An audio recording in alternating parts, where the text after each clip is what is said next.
Hola y bienvenidos al podcast del Padre JP. Aquí con ustedes el Padre JP. En estos encuentros exploramos ideas que nos vuelan la cabeza para cambiar el mundo y nuestras vidas con la belleza de la verdad.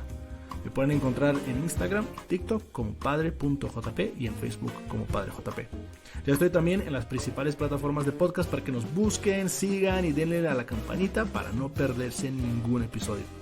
Espero que que estás a punto de empezar, también te vuele la cabeza.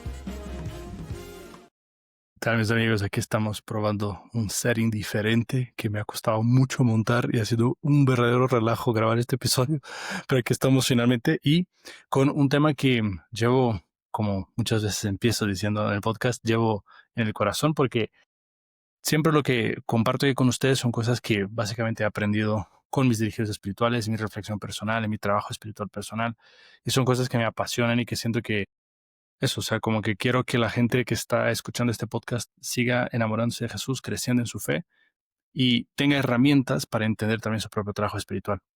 Y también que reflexione en la trascendencia y el impacto que algunas de esas cosas que parecen ya muy choteadas, como dicen aquí en México, ya muy repetitivas, ya muy conocidas, y que de repente te das cuenta que tiene más miga de lo que parece. Entonces, todo eso para decir que el episodio de hoy, en el cual vamos a hablar sobre la humildad. ¿Por qué? ¿Por qué esa virtud? Hace unas semanas salió un episodio que se llamaba No quiero un matrimonio como el de mis padres. Y entonces en ese episodio mencionaba justamente cómo a veces los jóvenes hacen esos juicios muy fuertes contra sus papás, contra sus familias, porque evidentemente, pues tú has crecido en un tiempo diferente, has tenido tienes ideas diferentes, has tenido una crianza con una serie de inputs que a lo mejor son diferentes de los que ellos tuvieron. Y eso nos puede generar a nosotros, como generaciones nuevas, como una especie de prepotencia velada, una sutil arrogancia de creer que sabemos más, que tenemos más razón, porque el matrimonio de mis padres no fracasó además, y entonces yo tengo el derecho de apuntarles el dedo y mostrar en todo lo que estén equivocados. En fin, ahora, eso que ya quedó explicitado ahí en ese episodio, se junta también con un tema que muchas veces cuando estoy hablando con jóvenes y saco temas polémicos. No, me acuerdo específicamente de una ocasión donde en unos encuentros que yo hago que se llama ¿Por qué me choca la iglesia? El tema era el aborto. Y entonces todo el mundo estaba opinando y de repente yo paro la conversación y digo, oigan, ¿cuántos de ustedes han leído un libro sobre el aborto? Nadie levanta la mano. ¿Cuántos de ustedes han visto una conferencia seria de una hora y media sobre ese tema o han participado en algún seminario, alguna clase? Nada. ¿Cuántos de ustedes han leído algún artículo científico sobre el tema? Y yo les digo, pues qué interesante, ¿no? Todo el mundo opina y podemos opinar aquí todos los días, todo el día, pero no sabemos. Realmente no tenemos un conocimiento real sobre este tema. O sea, ¿cómo puede ser que estamos opinando tanto y no sabemos? Y esa pretensión de que todas las opiniones valen, de que yo siempre tengo el derecho de decir, de desdecir, de tal, eso yo creo que ha hecho un cierto daño a nuestra sociedad porque ha roto las relaciones interpersonales. Entonces, justamente, esta introducción ya pone en cápsula lo que vamos a hablar en este episodio, que es lo siguiente. En primer lugar, voy a explicar qué es la humildad como virtud. Y va a parecer un poco desconectado con la introducción que acabo de hacer. Pero hay una segunda parte de este episodio donde voy a explicar por qué es importante la humildad. Y aquí nos vamos a dar cuenta cómo está todo muy conectado y cómo esa virtud impacta tantas cosas fundamentales e importantísimas de nuestra vida. Y en tercer lugar, cómo se forma la humildad. Cómo la podemos trabajar, crecer en ella. Y aquí voy a dar algunos puntos prácticos de cómo justamente hacer que esta virtud se haga presente en tu vida. ¿Ok? Here we go. Disclaimer. Porque la gente piensa que el sacerdote cuando predica vive todo lo que dice o simplemente por el hecho de que decirlo bonito es de que, wow, el padre tiene esta virtud. No, o sea, la gente que me conoce va a escuchar este episodio, se va a reír y va a decir, claramente esto es una virtud que no caracteriza al padre Juan Pablo. Y efectivamente no lo es. Entonces, no pienses que yo lo estoy diciendo por sabio, ni santo, ni nada del género, pero sí comparto contigo también la batalla de un pecador que soy yo en el intento de construir esta virtud que es clave para la santidad. ¿Ok? Vale. Entonces, en primer lugar, ¿qué es la humildad? Aquí parto de una definición muy clásica y muy hermosa, que es la humildad es la verdad. La humildad es la verdad. Esa definición atribuida a Santa Teresa he escuchado a mucha gente usándola mal.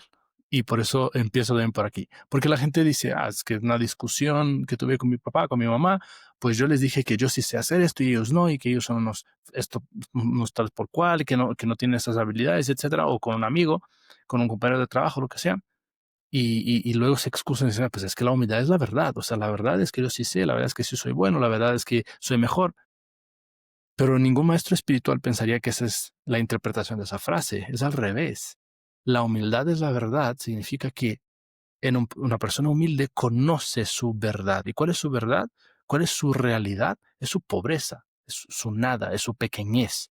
Entonces, la humildad de la verdad significa que yo, mirándome delante de Dios, o sea, mirándome con los ojos de Dios o delante de Dios, me doy cuenta de que soy muy pequeño, de que soy nada, de que sin su gracia no valgo nada, no puedo nada, no conquisto nada. Entonces, aquí es donde esta virtud se vuelve también reveladora para la propia identidad, porque entonces me pongo de cara con una cuestión de, ok, ¿quién soy yo realmente?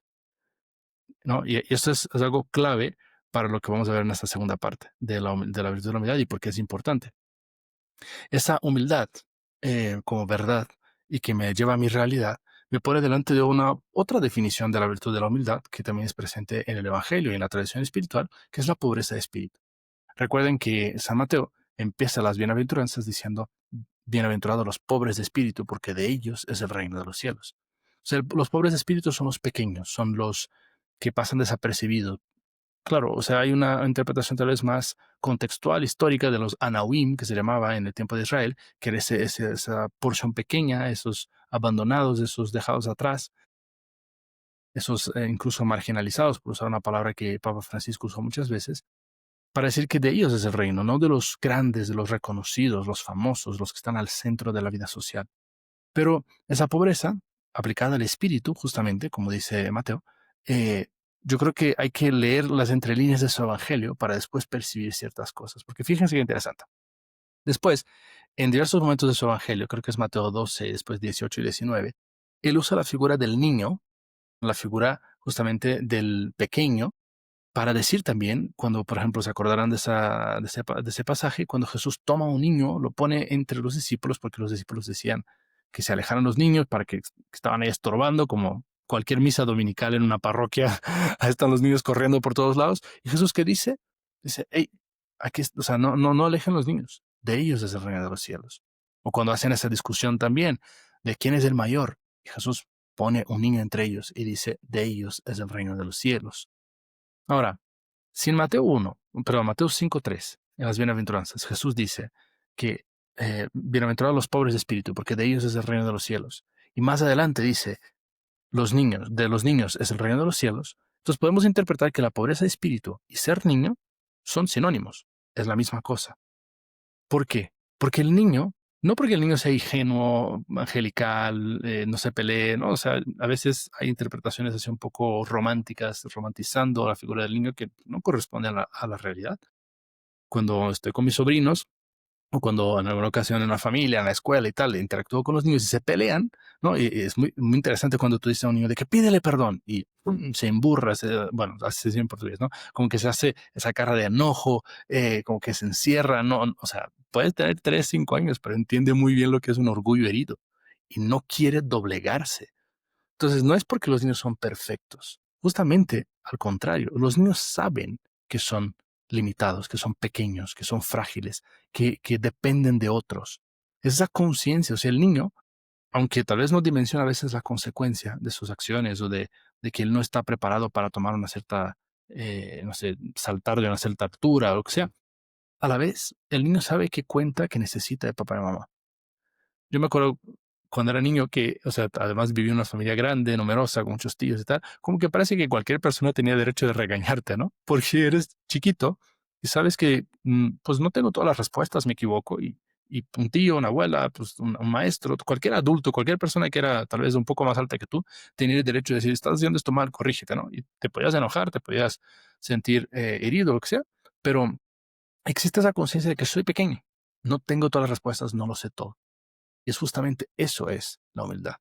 Fíjate qué interesante, la palabra que Mateo usa justamente en el capítulo 12, cuando dice que Jesucristo da gracias al Padre porque no ha revelado esas cosas, o sea, la profundidad de su corazón divino a los sabios y grandes del mundo, sino que a los pequeños. Esa palabra pequeño que usa en el Evangelio es nepios. Y fui a estudiarlo un poco porque se me hizo interesante, no la conocía. Y nepios justamente lo que significa es la persona que no tiene palabra, que no sabe hablar. Y si pensamos que la palabra hablar, o más bien el concepto del habla, está íntimamente conectado con la racionalidad, con la capacidad de pensar, es más, nosotros no sabríamos que los seres humanos somos pensantes si no pudiéramos comunicarnos, no solo a través de la palabra que se escucha con el oído, evidentemente, también la palabra escrita o el arte, lo que sea, pero todo eso es expresión, que en primer lugar es una expresión verbal. Este rollo para decir que los nepios, o sea, el nepios del Evangelio de Mateo, ahí en el capítulo 12, va a recalcar lo mismo, va a explicitar la misma realidad de la cual estamos hablando, que el niño es esa persona que se sabe, que reconoce su pequeñez, que no tiene la prepotencia de saberlo todo, que depende de alguien.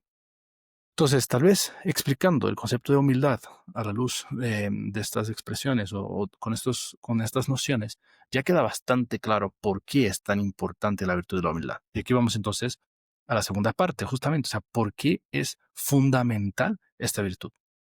Mira, hay un momento súper importante que aparece la virtud de la humildad en el Evangelio. En el Evangelio de San Lucas, específicamente, cuando estamos hablando del Magnificat, de María proclamando ese gran himno litúrgico hermoso que condensa tanto de la espiritualidad mariana, etc. Traducimos con humildad una palabra griega que está ahí, que es tapeinosis. Tapeinosis. María dice, porque ha mirado, refiriéndose a Dios, porque ha mirado a la bajeza o la humildad de su sierva, de su esclava. Desde ahora todas las generaciones me llamarán bienaventurada. Me encanta este momento, esta expresión, porque tapeinosis, humildad, que traducimos nosotros, no es una virtud en esa palabra griega, es un estado, es una realidad. Es decir, por eso la palabra bajeza tal vez puede ser incluso más interesante.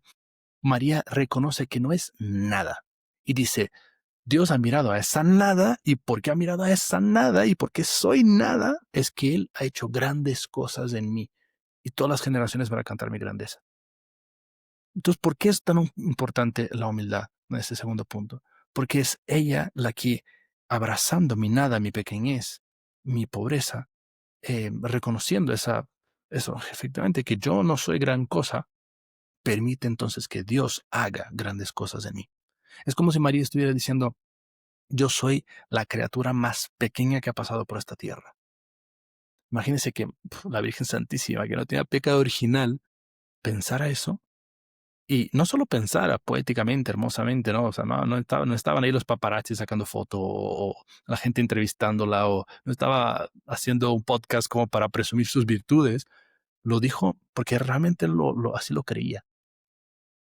Y entonces cuando nos damos cuenta de las cosas infinitamente enormes que Dios ha hecho a través de la Virgen María, sea en el mismo Evangelio, sea a lo largo de la historia de la salvación, sea en la iglesia, tú dices, todo esto viene de una persona que se ha creído nada, que estaba segura de su pequeñez. La verdad, o sea, si nosotros preguntáramos a María, María, ¿cuál es tu verdad? María diría que no soy nada. Nosotros siempre intentando ganar galardones y reconocimientos y admiraciones y aplausos y likes en este mundo, ¿no?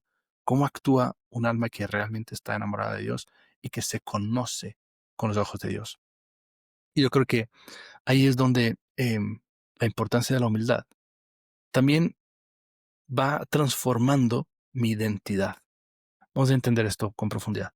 Em, en las terapias de las enfermedades espirituales, que somos fan aquí en este podcast, evidentemente, siempre que lo menciono, recuerdo a la gente que estamos institucionalizando este proyecto de la terapia de las enfermedades espirituales. Pueden buscar en internet regemmx.com, es RECHEMMX.com, o también Regem en las redes sociales, RECHM. Y ahí van a ver todo lo padre que estamos haciendo respecto a ese tema. Pero se acordarán que las enfermedades espirituales están divididas en tres partes: cuerpo, alma y espíritu. Antes que se me olvide también, o sea, los episodios, si tú estás llegando ahora a este podcast y dices, ¿qué es este rollo de que no entiendo nada de terapia de las enfermedades espirituales? Puedes ir al mero inicio del podcast y los primeros audios que están ahí son de este tema. Son 5 clases que dieron un curso y que después se volvieron el inicio de esta aventura del podcast del Padre JP. Bueno, las enfermedades espirituales están divididas en tres etapas: cuerpo, alma y espíritu. El cuerpo es el mundo de las sensaciones, el alma es el mundo de las emociones y el espíritu es el mundo de la identidad. Sabemos que la gran enfermedad del cuerpo es la gula, la gran enfermedad del alma es la avaricia y la gran enfermedad del espíritu, ¿cuál es? La soberbia u orgullo.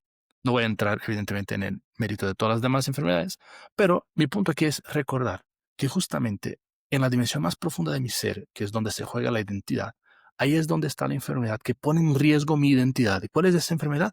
La soberbia o el orgullo, que estamos hablando de lo que es totalmente opuesto a la humildad. ¿Qué pasa en esa enfermedad espiritual? ¿Qué es lo que corrompe? Corrompe mi identidad, dijimos, porque eso es lo que se trabaja a nivel del espíritu. ¿Por qué corrompe mi identidad? Porque justamente cuando yo no conozco mi realidad, no sé quién soy, pienso que soy más de lo que soy. Tengo una concepción de mí misma demasiado alta, demasiado perfecta, intocable, intachable. Cuando me creo más que los demás, cuando, mm, es más, ni siquiera reconozco la acción de Dios en mi vida, pues todo eso va rompiendo mi identidad. Yo no sé quién soy en el fondo. Porque justamente lo que hace la soberbia es, en primer lugar, corta mi relación con Dios. Y entonces, claro, como yo creo que yo puedo, yo soy, yo hago, yo deshago, yo voy y vengo, no sé qué, no necesito a Dios en mi vida. Y todo el mundo piensa, ay, qué exageración, o sea, nadie dice eso, o sea, nadie dice, ay, yo no necesito a Dios, yo soy más que Dios, yo soy... Pocas personas dicen eso realmente y tal vez la gente que está escuchando este podcast es una gente más o menos comprometida con la fe y va a decir, pues, oye, nada, padre, ya te pasaste, ¿no? Pero si yo miro a tu vida, realmente veo un nepios, veo un niño dependiente plenamente de Dios, veo una persona que no se ofende, por ejemplo, cuando el prójimo le hace un daño, porque pues al final de cuentas yo no me creo tanta cosa, yo sé que merecería ese trato, la verdad, no merezco un trato de un rey.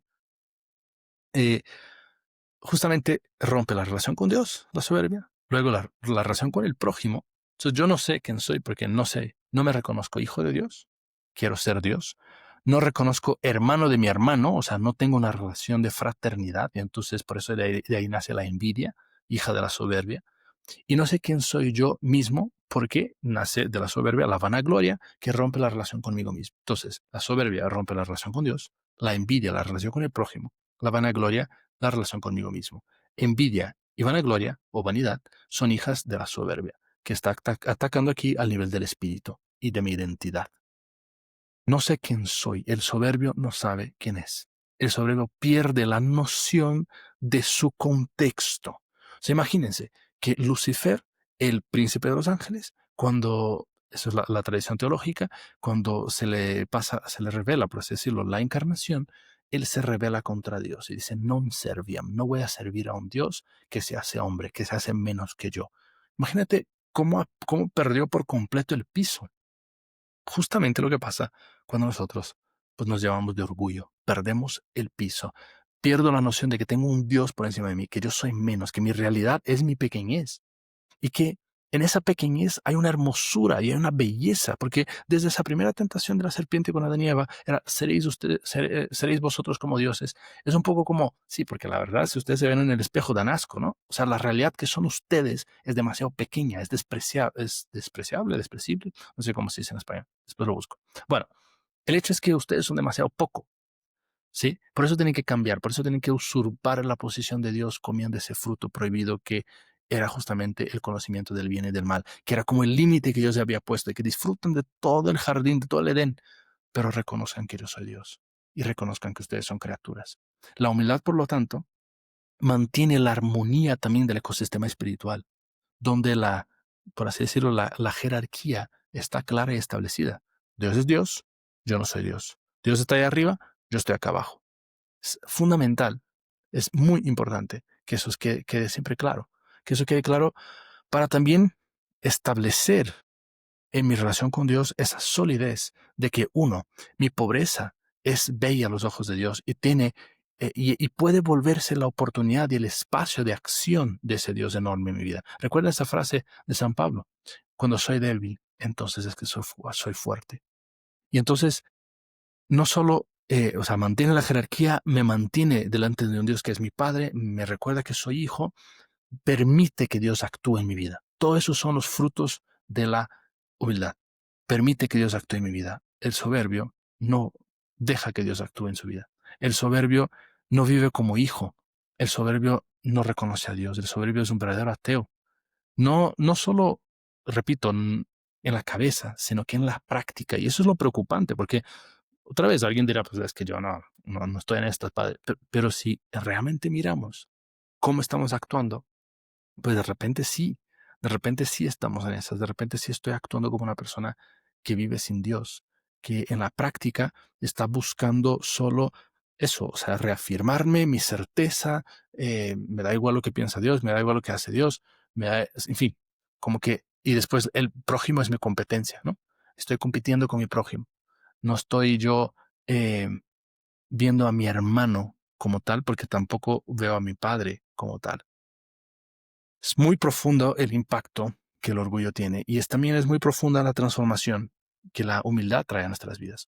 Y entonces, ya vimos qué es la humildad y vimos por qué es importante. Uno y dos. Ahora vamos a la tercera cosa. Pero bueno, se me olvidó de dar una última definición que tal vez puede resumir y que, bueno, aquí entrará también en cómo se forma, tercera parte de este episodio, cómo se forma la humildad. No es un negar quién soy, ¿vale? No es un negar quién soy. Porque a veces la gente piensa, bueno, entonces ahora si la gente me dice felicidades, esto te salió muy bien. Ay, no es verdad, ¿no? O como dicen aquí en México, cuando alguien te dice, ay, qué hermosa te ves, qué hermoso te ves, y te dicen, son tus ojos, ¿no? Un poco diciendo, pues tú me ves bien, pero no estoy bien, ¿no? Eh, la humildad no es negar quién soy, justamente porque estamos hablando de que el orgullo destruye la identidad. La humildad tiene que ser más bien una construcción de identidad. ¿Cómo es que se hace eso? Fíjate qué interesante, es una construcción de identidad, porque podemos pensar que el humilde es el que camina con la cabecita abajo y a todo le dice que sí, este cuate que no tiene personalidad, que no sabe proponer algo con fuerza, que no sabe defender el bien, que no sabe poner límites al daño que le hacen. No, ese no es el humilde, ese puede ser un tonto, puede ser el menso, ¿sí?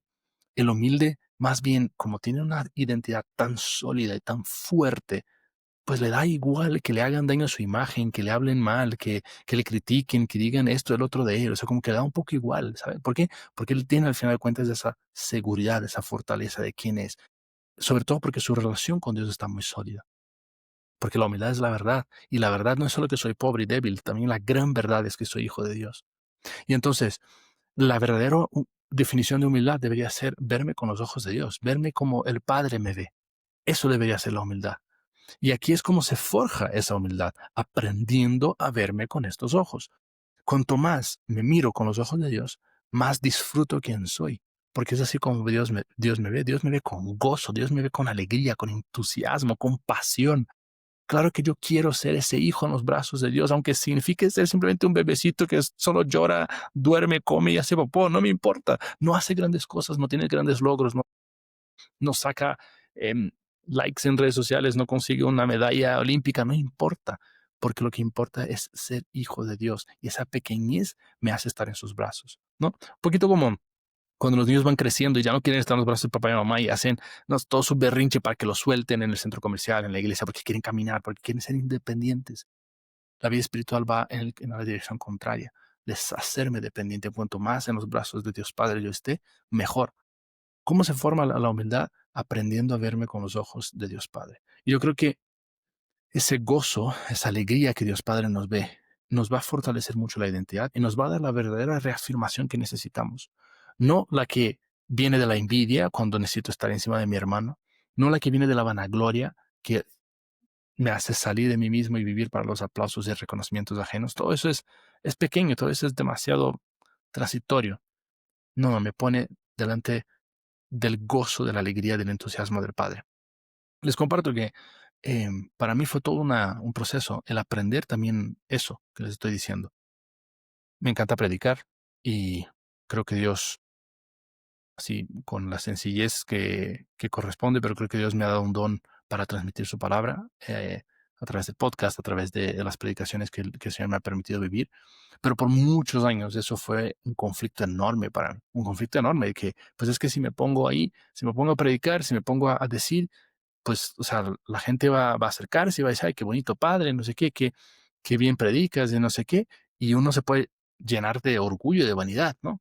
Y entonces como que era, mejor escondo esto, mejor no lo uso, mejor lo dejo esto enterrado en un cajón, o lo uso con moderación, como si fuera alcohol, ¿no? Hasta que en un retiro llamado Restáurame, estaba yo a punto de predicar, y eso no hace mucho, no debe hacer un año menos. Siempre pido que la gente interesada por mí antes de la predicación, justamente porque me ponen una clave totalmente diferente de que pues, no soy yo el que estoy predicando. Y me acuerdo que una de las intercesoras decía, pues es que hay algún bloqueo, padre, de tu parte. Yo decía, sí, es que tengo miedo del orgullo, tengo miedo de la vanidad. Y entonces, en ese momento de la intercesión de mis hermanos en la iglesia, mis hermanos de la fe, y viendo su entusiasmo por mi predicación, como que, y eso es maravilloso de la iglesia porque pues, tantas cosas se sanan en esa relación espiritual bendecida por Dios. Viendo su entusiasmo, yo también podía ver los ojos de Dios Padre mirándome con entusiasmo, diciendo, tú sube a ese escenario y dale todo, y rómpela, y hazlo increíble. Y cuando percibí que Dios disfruta mis éxitos, fue de que, wow, yo no necesito que la gente me diga, wow, qué padre estuvo esto, el otro, sino que yo me imagino nada más como Dios Padre sentado allá en las gradas y siendo como el fan número uno, gritando, echando porras, entusiasmo, lleno de ese entusiasmo de que yo te creé con esos dones, úsalos y me encanta que lo uses. Es como un papá que está sentado en las gradas viendo a su hijo jugando fútbol. Claro que cuando mete el gol es el que grita más alto. O sea, no es el que, hey hijo, recuerda que todavía estás aprendiendo, recuerda que todavía eres un niño, recuerda que tienes que ser humilde. No, él es el que grita más fuerte porque el convencimiento, el gozo, el entusiasmo de verlo teniendo éxito, viviendo la misión y la plenitud y la pasión para la cual lo creó, es que eso no tiene límites. Y entonces, claro que eso va transformando todo. Cuando yo voy dándome cuenta que para forjar esa humildad no tengo que enterrar mis dones, sino que los tengo que vivir de cara a Dios. Y es así que una cosa muy práctica para formar la humildad, porque a lo mejor está siendo un poco abstracto, es algo que, como muchas cosas que mencioné aquí en el podcast, vienen de mi director espiritual, que hace varios años, el padre Benjamín Clarion me decía, la humildad se forma con la gratitud. Y yo no entendí ni más. O sea, ¿qué significa eso? ¿Cómo que la gratitud? ¿Cuál es la razón de la gratitud con la humildad?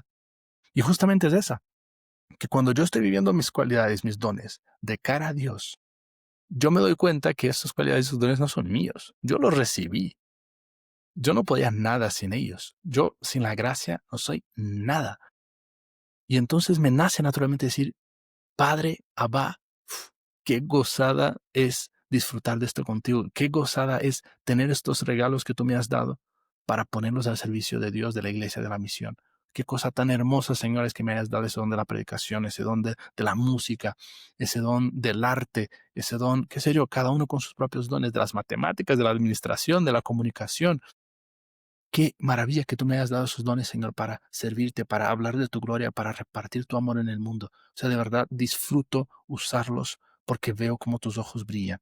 La gratitud es un salir de ese movimiento volcado hacia mi propio ombligo, que es el orgullo, que es la vanidad, donde yo quiero ser, reafirmarme, ponerme al centro y levantar la mirada y ponerla a los ojos del Padre y decir, Padre, te doy gracias por todo eso que me has dado. Te doy gracias porque si no fueras tú, yo no estaría aquí hoy, yo no estaría hablando de esa manera, yo no estaría compartiendo estos dones. Así que el humilde es el verdadero alegre. En un mundo donde buscamos tanto la felicidad verdadera y tantas veces las buscamos en los basureros del mundo, en tantos lugares equivocados, el humilde sabe dónde está su gozo, sabe dónde está esa felicidad que nadie se la puede robar, que es en la mirada de Dios Padre, porque ahí sé quién soy, soy hijo, ahí disfruto ser quien soy, a pesar de mi pequeñez, incluso a través y por causa de mi pequeñez, ¿no? Así que, bueno, este podcast fue, wow, me encantó, estoy muy contento. Creo que no pensaba ni siquiera cómo compartir lo que mi vivencia personal así tan profunda, en fin, intimida un poco. Pero me ilusionaba compartir con ustedes, contigo, que me estás escuchando. Casi se me olvida. Íbamos a tener una tradición en este podcast de saludar la gente que nos está escuchando en un lugar específico. Entonces, hoy te voy a saludar a ti que estás escuchando este podcast mientras estás barriendo tu cuarto, ¿ok? Saludos a ti. Y espero que para ti que estás ahí barriendo tu cuarto, el recordar qué es la humildad, qué es la verdad de mi pobreza y mi pequeñez, pero también de mi dignidad delante de los ojos de Dios Padre. En primer lugar. Segundo lugar, recordar por qué es importante la humildad, porque deja ese espacio para que Dios actúe. Reconoce que Dios es Dios, deja en sintonía y en armonía nuestra vida espiritual, poniendo al Creador en su lugar y yo, criatura, en mi lugar. Y en tercer lugar, también es cómo formar esa humildad a través de la mirada de Dios Padre, a través de la gratitud. Concluyen con lo siguiente: no existe iglesia sin humildad. Yo creo que eso es fundamental. Si estamos hablando de ese reconocimiento de mi limitación, de que yo no lo sé todo, de que no tengo todas las respuestas, de que soy un nepios, y soy hijo sumiso, evidentemente, porque soy criatura, y soy hijo que estoy aprendiendo del Padre, Dios que me tiene en sus brazos, nace naturalmente en el corazón del humilde ese dejarse guiar por Dios a través de lo que Él escogió que nos guiara en este mundo, que es la iglesia. ¿Cuántos problemas tenemos de la vivencia self-service de la fe, donde yo tomo lo que me gusta de acá y de allá, y esto no me gusta, esto no estoy de acuerdo? ¿Cuánto orgullo hay en nuestros corazones cuando decían, es que yo no estoy de acuerdo con eso de esperar hasta el matrimonio para el sexo? Yo no estoy de acuerdo con eso. Eso es de la ciencia y la fe, como que nos sentimos tan dioses, tan dueños de la verdad, tan conocedores, tan omniscientes. Sin humildad no existe iglesia. No existe esa sumisión al magisterio del Papa, de los obispos, porque siempre estamos juzgando y apuntando el dedo y mostrando defectos. ¿Y acaso somos mejores? Que no tenga pecado que tire la primera piedra, dice Jesús. Jesús escogió como papa a Pedro, que había traicionado 3 veces. Si Judas lo hubiera regresado, hubiera sido el primer papa. La cuestión es, no se trata de la perfección de los pastores, sino que se trata de que Dios quiere que aprendamos a ser humildes y a obedecer en la sencillez. Así que vamos a pedir a Dios y terminamos casi con una oración y un deseo al cielo de que todos podamos vivir la humildad con la hermosura, el gozo y todas las cosas que Dios tiene preparado para cada uno de nosotros, que dejamos que Él como Padre celebre nuestras victorias y nosotros delante de sus ojos descubrirnos quiénes somos. Muchas gracias por escucharme. Hasta luego. Muchas gracias por escuchar este episodio del podcast del Padre JP. Es una gozada ir explorando contigo la belleza de la verdad. Si los disfrutaste, sigue el perfil del podcast en la plataforma que más te guste y comparte con tus amigos. Hazle clic a la campanita para que no te pierdas de nada. Ya sabes que me puedes encontrar en redes sociales como Padre JP. Y en la descripción está mi link de Patreon. Agradezco desde ya tu generosidad en patrocinar este trabajo y ayudar a que el mundo se prenda en fuego con la revolución del amor. Dios te bendiga y recuerda, sigue siendo audaz en tu mente y en tu corazón.